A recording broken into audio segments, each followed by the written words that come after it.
Amandine et Alexandre Pélissard découvrent actuellement le monde de la grande prématurité avec ses joies et ses angoisses. Ce mardi 29 août en story Instagram, la maman de Maëna a donné des nouvelles mitigées de la santé de sa petite dernière. Le monde des prémas, un pas en avant, deux pas en arrière.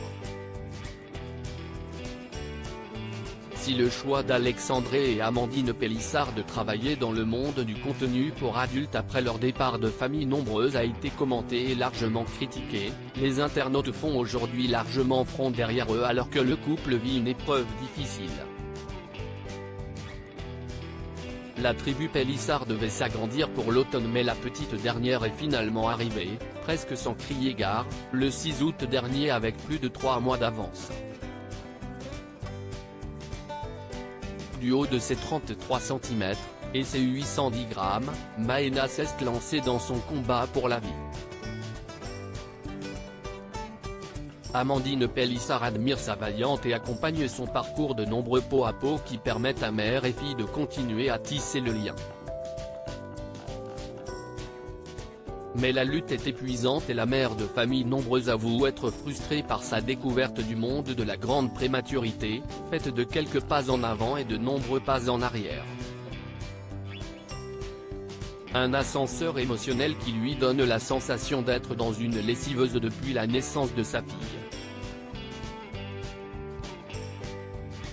L'entérocolite nécrosante, une maladie grave courante chez les prématurés et en 3 semaines de vie, la lessiveuse a fonctionné à plein.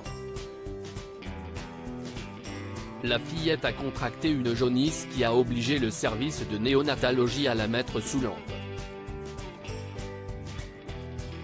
Si le bébé s'est remis en difficulté, elle a ensuite connu quelques épisodes effrayants de tachycardie avant de déclencher une infection en fin de semaine dernière. En story Instagram ce 29 août, Amandine a évoqué les 2 jours qui venaient de s'écouler expliquant qu'il avait été compliqué. Son infection allait mieux, a-t-elle confié. Mais hier en fin de journée le personnel était un peu inquiet parce qu'elle était ballonnée. Et il y a une infection chez les bébés préma comme Maëna qui est l'entérocolite nécrosante qui est vraiment à surveiller de près quand il y a des symptômes et l'air dans l'appareil digestif en est un.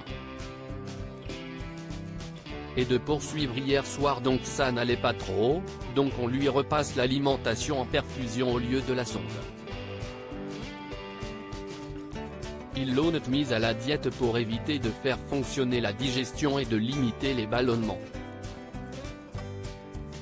Ils lui font des massages de l'abdomen, ils font très attention, a expliqué Amandine.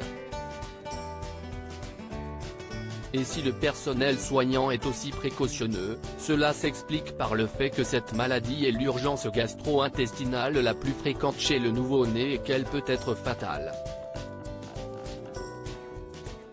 Malgré tous ces soucis Amandine Pélissard a, ce 29 août, célébré une jolie victoire devant le tableau de soins de sa fille. Maëna pèse désormais 1,025 g. Une victoire qui en appelle d'autres.